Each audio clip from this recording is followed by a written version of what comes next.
Hey everybody, it's Scott Lecky from Democracy Tomorrow. Today's episode, we're going to discuss a really horrendous political era that affected the southern cone of Latin America in the 1970s and early 1980s called Operation Condor, and how this so-called operation that was coordinated between the governments of Chile, Argentina, Uruguay, Brazil, Bolivia, I think Peru as well, and Paraguay collectively between the militaries of those countries not only carried out a series of vicious and violent military coups overthrowing democracy in country after country, but they collaborated with one another what the Argentine human rights organization CELS calls in a criminal conspiracy to forcibly disappear people.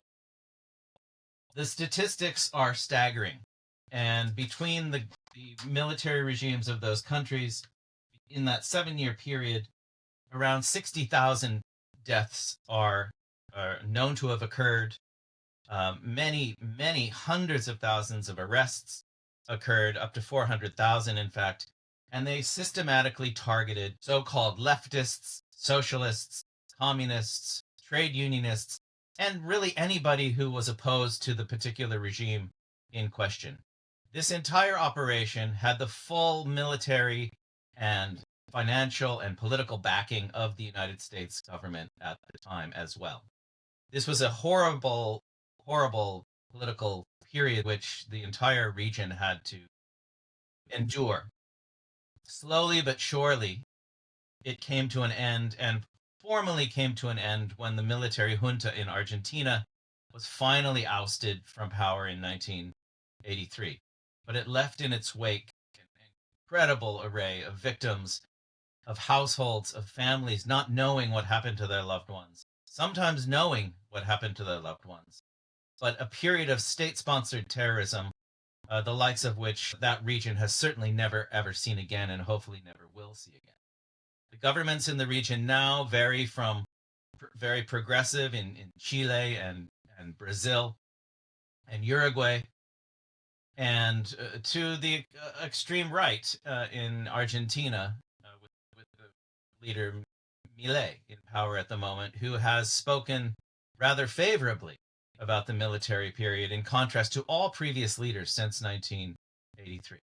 What happens when the state develops the tools to carry out terror of its own against their own people is not isolated to the period in which the crisis took place or the violence took place. It continues on in these societies for years and decades to come. And that's what we're going to talk about today with our friend Santiago Gutiérrez Silva from Uruguay, whose grandfather was murdered. A member of parliament at the time in Uruguay in 1973 was arbitrarily arrested and subsequently murdered. And he's part of a movement now to try to get some semblance of recognition and justice for these crimes. So, Santiago, welcome to Democracy Tomorrow. It's really nice to have you here. Hi, Scott. Thank you for having me. It's a pleasure. So tell us what you're working on these days with regard to your grandfather. So, every year since 1996, the 20th of May, there's a march in many places in Uruguay, but particularly in 18 de Julio, is the main street in our capital city, Montevideo, in a popular claim for memory, justice, and truth. Those are the three stronger words in the popular claim. This march started in that year, using that date because that was the date that my grandfather Héctor Gutiérrez Ruiz, Selmar Michelini, who was a senator from the Frente Amplio, and two ex Tupamaros were killed in Buenos Aires, where they were exiliated. So killing in Buenos Aires, two parliamentaries from different parties was the signal the dictatorship chose to send to every Uruguayan, because if they were disposed to do such things, they were killing the system of parties as we know it today. the institution as we know it today. So every 20th of May, sorry, the Madres y Familiares de Detenidos Desaparecidos, that it's translated by mothers and families from the missing people in Uruguay, promote this march to make the claim to the state to get the information about 197 Uruguayans that are still missing because of the state action, terrorist action in those days. So there's still unresolved cases affecting 200 people almost from Uruguay, right? Yes, And this is almost 50 years later now. yes, correct. And one fact, of course, that many people won't realize and for you being Uruguayan, Uruguay is the center of the universe, but for the rest of the planet, it's one of those countries that is very quiet. We hear very little about Uruguay unless we happen to know people there or know the culture and like the culture and all of that. But generally, it's a very kind of quiet country that gets on with things. And it's very stable. And it's often referred to as the Switzerland of Latin America. It has a very strong democratic tradition now, in particular, probably in part because of the horrible period that you had to endure. Of course. And proportionally, more people were disappeared in Uruguay than even in Argentina per capita. So really suffered immensely during this horrible period of time. And that was, of course, the period of time also when probably the most well-known, well, second most well-known Uruguayan, probably Senor Dientes is number one, the the one who happens to carry out strange activities on the football field. The other guy, of course, is Pepe Mujica, who just died, the former president of the country, who was caught up in this whole Operation Condor himself, arrested, tortured, imprisoned for 12 years, and then subsequently became the president. I believe also Dilma Rousseff, the former president of Brazil, was also captured during this period of time. So it's a lingering process, this Operation Condor, and that's one of the big points we want to make today is that when human rights violations take place, when democracy is overturned in favor of state-sponsored terrorism and military dictatorship, the effects don't go away simply because the dictatorship ends. They last for decades, sometimes centuries. And this is a message to every country in the world that's pondering going in that direction now, because there are quite a few. One in particular in El Norte, in the north, and learning the lessons of Operation Condor and the impacts that it has on real people, including Santiago here, are really worth remembering. So, Santiago, can you tell us a bit more about your grandfather's story and how did you learn about it, and what are you hoping to achieve with the march of each year, the 20th of May, and how is the whole nation of Uruguay grappling with this situation almost 50 years later? Let me do a little zoom out thing because as you were saying, Uruguay is part of the world too. Of course, it's almost my whole world, but we are part of the world. So in those days, the we don't have to think the dictatorship or the Condor operation like Big Bang, like boom and then happen. So we are talking about that time of the world where the United States and the USS were fighting about dominating the world itself in every aspect of our lives. We're talking about the Olympic Games, and we are talking about geopolitically let's say play in a fashion way. So that was the geopolitical situation around the world in the late 60s and early 70s. And Uruguay particularly, but let's say almost the complete Latin America, we were struggling with growth, economic growth. So we had a huge discomfort or upset about the concept of democracy. Imagine you're a poor person here in Uruguay and you think, I'm poor, my father was poor, my grandparents were poor, so what is doing the democracy for me? I don't care about democracy. There was a huge disbelief about the political parties. So the democracy was weak. And that was the context that allowed the for one side the military operations. I think that the main thing we can take from those data is that we have to take care of our democracies every day. And that is the main learning we, the Uruguayans, took when we re-achieved the democracy. Um, my grandfather, sorry, Héctor Gutiérrez Ruiz, was a member of the representative chamber, the president when the president of that chamber when the chambers were dissolved in 1973. He was a really good friend and partner in a political sector of my party, National Party, with Wilson Ferreira Aldunate, who was the leader of the oppositions in those days. My grandfather, Anselmar Michelini, a huge friend of him, who was one of the Frente Amplio founder, and Wilson were the democratic resistance in Buenos Aires because they were exiliated there because their lives here were in danger. My grandfather was known to be one of those politicians that talks with everybody. They have military friends and Tupamaros friends and Colorado's friends and leftist friends, and biologically optimistic man.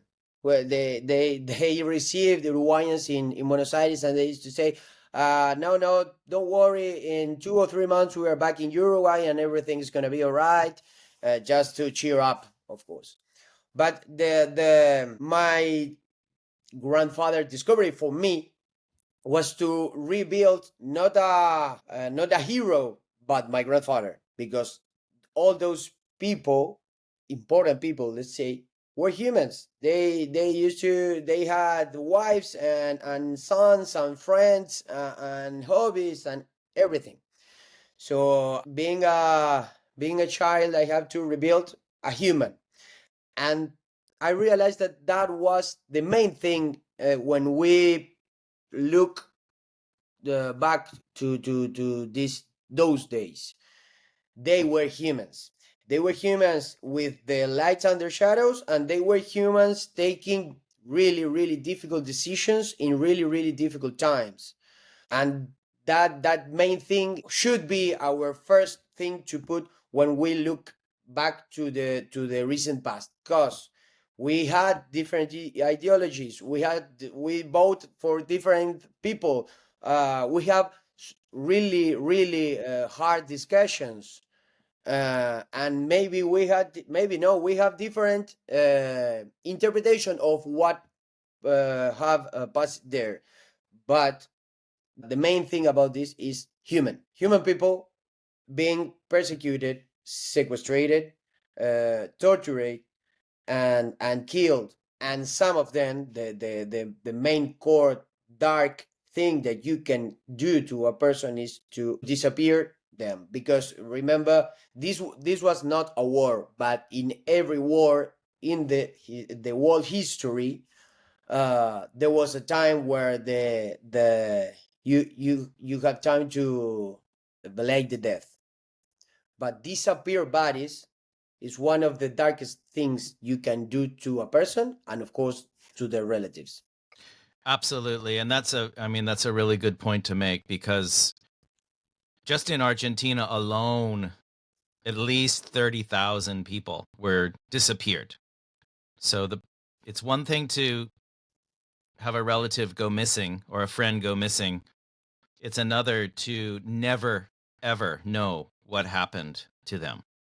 And in one of the most gruesome aspects of the military operations that were carried out during that time, they would summarily pluck people off the street. They would throw them into the back of a van. They'd take them to the airport. They'd put them either into an airplane or a helicopter. They'd take off. They'd go over the ocean, 10 or 20 kilometers out, maybe more, and literally throw people out of airplanes and helicopters to their certain deaths below. The relatives never found out.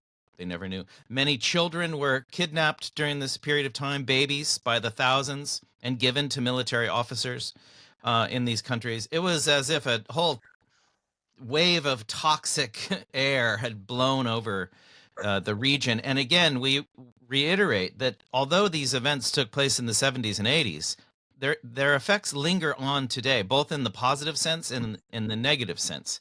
And Of if you course. look at just to the north of where you're sitting now, Santiago, in Brazil, the opposition leader who's now facing trial because of certain activities, Bolsonaro, he tried to override the previous election through very similar tactics as were used in the United States on January 6th, 2021, to override the free and fair election results that were not in his favor.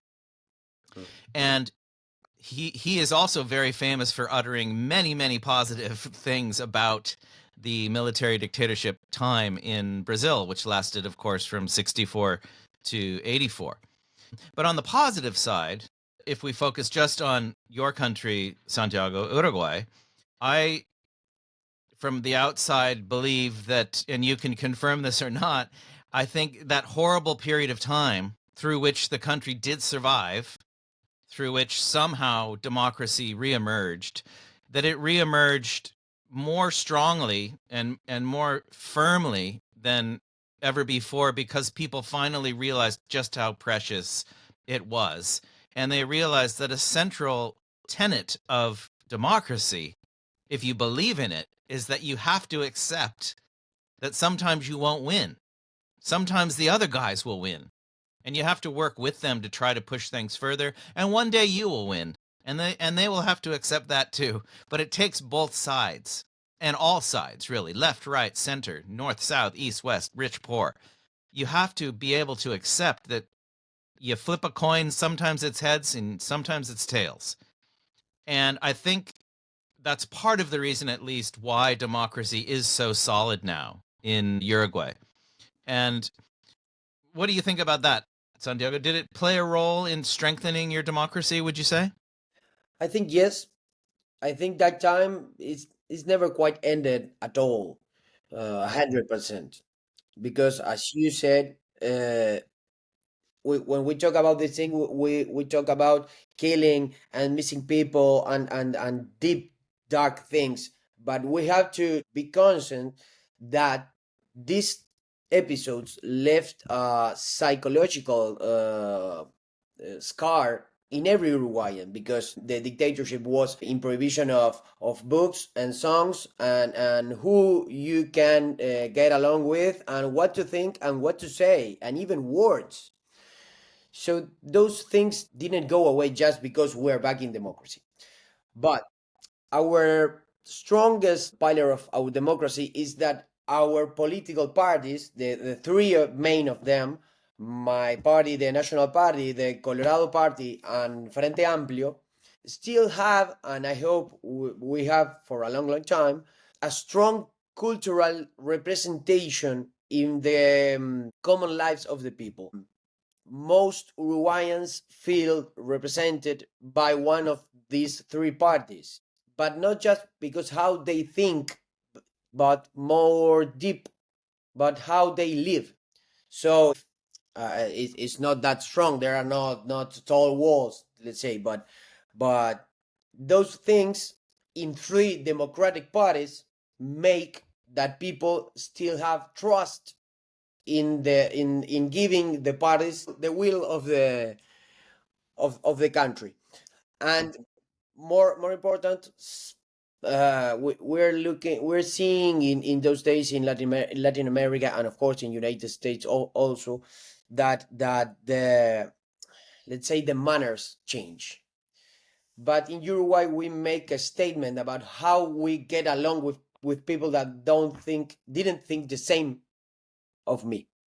So we have hard discussions. We even can shout. We can get loud. But there is a line that we don't cross about respect and about taking care of what make us calm and stable. That is respect. Where do you think that comes from? Because obviously in Chile, it's very, hard feelings on both sides, left versus right. In Argentina, in particular, right now, with the Mm. current leadership, there's very fierce belief in strongman leadership and very strong right wing ideologies. In Brazil, the same occurs. And yet, somehow, little 4 million, less than 4 million people in Uruguay were stuck right in the middle of these countries, somehow goes forward in a way where mutual respect is much deeper than in many of these other countries. And there doesn't seem to be any danger, at least from my perspective, of Uruguay becoming a new Argentina or a new Brazil in terms of vesting power in one human. So, do you have any thoughts on that? Like where that comes from? That sort of willingness to accept the views of others? Yes, I think it comes from this trust in the political parties, because let's take a look about the political parties in Brazil and Argentina. We don't have historically, or nowadays we don't have any more historically parties having a huge representation in the population. The Partido Justicialista in Argentina is no more just the Partido Justicialista. The Unión Cívica Radical is no more just the Unión Cívica Radical. The same in Brazil. But in Uruguay, we still have National Party, Colorado Party. Those parties have almost 190 years, uh, and Frente Amplio that have more than 50 years. And as I was saying, those parties have a huge cultural day by day representation in most of Uruguayans, and their trust in their parties is huge. And of course, the leaders of their parties always had really a strong statement about how important democracy is for us. The dictatorship here in Uruguay, of course, had collaboration with different people from different parties, of course, but mostly was a group of people versus the rest. And the democratic resistance was conformed with men and women of every party. And that's the main seed about our new democracy, that we were partners in the resistance. Right, right. And I think also another point you made earlier is really important, and it's simply that democracy for the sake of democracy is not really that meaningful. Democracy has to deliver. It has to provide results to real people. And Of if course. you're a real person living whatever 50 kilometers from Montevideo and you're making $5 a day, barely making ends meet, your faith in the system is going to go down. And that's certainly the case in Russia today, in all sorts of countries in the Middle East, and of course in Los Estados Unidos, in the United States, where if you're so distrustful of the system being able to provide for you, you will vest power in the hands of an aspiring authoritarian because you think, well, they'll take care of business for me. No one else has. They will do it. And if you look throughout history, and Latin America is the best example of any, dictatorship never lasts all that long, and it almost always fails in a horribly destructive way during the process, but also at the end. And so turning in that direction, if one understands history, is almost unimaginable. But, in the United States, for instance, more than 90 million adults did not even participate in the last election. Half of those or more were not even registered to vote. The other half didn't bother to vote. So democracy only lives if people live with it and they participate within it. And not just once every 3 or 5 years when they vote, but on a day-to-day basis, as you said. Democracy has to be a living thing.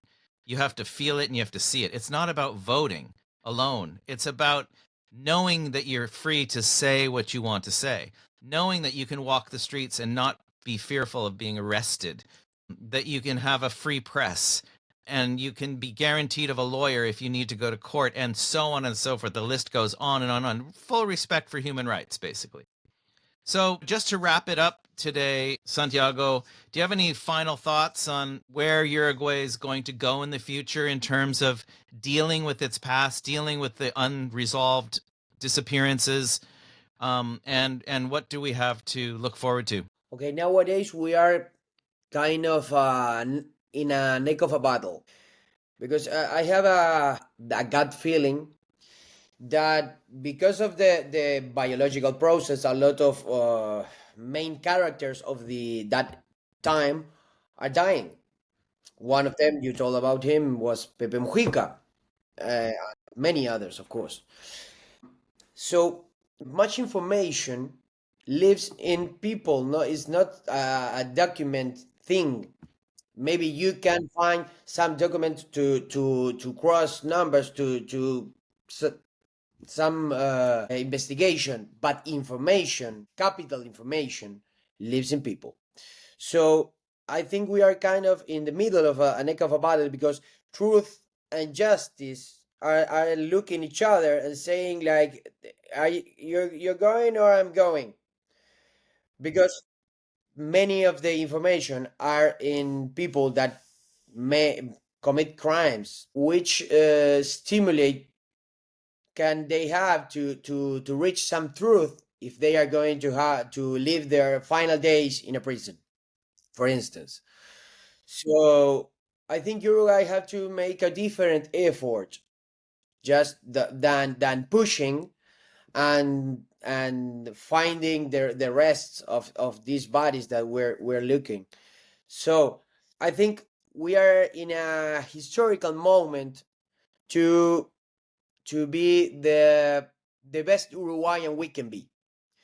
Why I'm saying this? Because we can look back to the past and say, okay, you were there, I were here, you said that, I said this, then I was in prison and you were exiliated, and every party, which we still are representing those people, have different small part of guilt, and we have strong differences on how we get along after the dictatorship.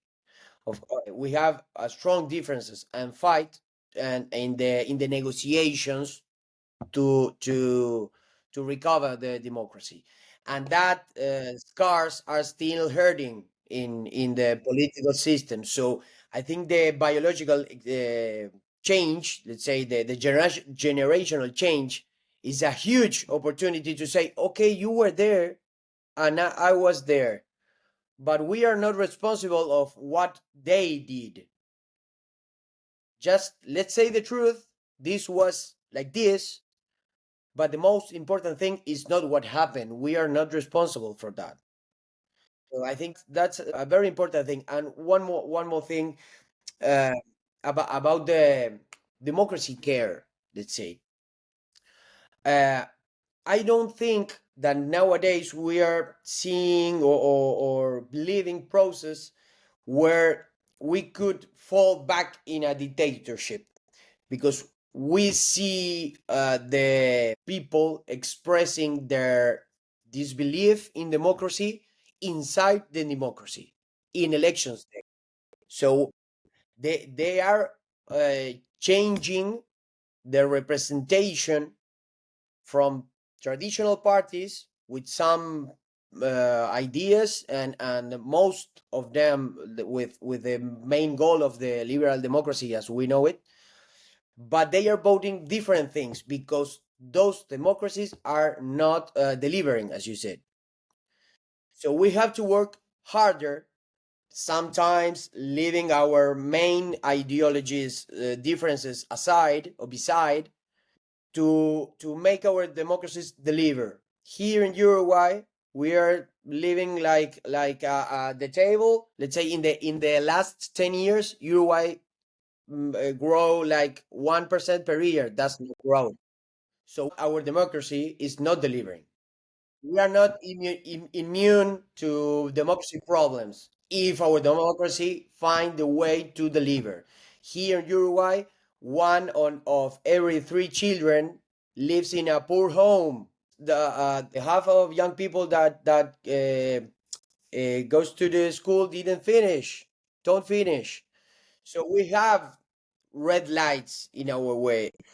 If our democracy don't deliver, we won't be anymore that calm and the Uruguayan miracle. I am very, very careful to be proud of the Uruguayan miracle because we have extreme problems here in Uruguay. So democracy delivering, I think, is a huge message. Yeah, absolutely. And let me just ask you one more question. Of course. Argentina, of course, had this famous process that they went through at the end of the dictatorship, where they put many of the leaders on trial. They issued this very famous report called Mhm. Nunca Más, which kind of captured all of the facts that were available at the time about what happened to people. Multi-volume sort of report, which was truly historical. Was there any process like that in Uruguay where you had a national study about the scale of the problem? And did anybody go to prison for these crimes? We don't have a national study about it because we still have many differences of how we look back to those days. As Hmm? I said recently, mainly about the way we get out of the dictatorship. And we had in 1986, I think, or I think in 1986, a thing called the Ley de Caducidad. It's a law that where the state gets free of the responsibility of what happened, like all those crimes expired, let's say. Right, right. So Like we an have amnesty law, like an amnesty law. exactly, Hmm. there was an amnesty and then the ley de caducidad. Hmm. um, so we have legal opposition. There were 2 referendums for that law to take Mm. down that law, and neither of them won. One in Wow. 1988, I think 1989, sorry, and the other one in 2006 or 2009. So we have 2 popular claims about we want to keep this law. Um, so even this law, there is an article, the Article 4, where the president can select some causes and take it out of the law. So about in the first government of Frente Amplio, Presidente Tabaré Vázquez took many causes out of the Ley de Caducidad to have investigation, and there are many military leaders in jail. And even because of the killing of my grandfather and Selmar Michelini and Rosario Barredo and William Whitelaw, the former president Bordaberry and the former chancellor Juan Carlos Blanco were in prison, were found guilty because of the intellectual murder of my grandfather Selmar and Rosario and William. But there are many other military leaders that are in jail. There's still military officials in prison right now, Yes, of course, and they're still alive, and they're old men now and of course. dealing with it. Yeah.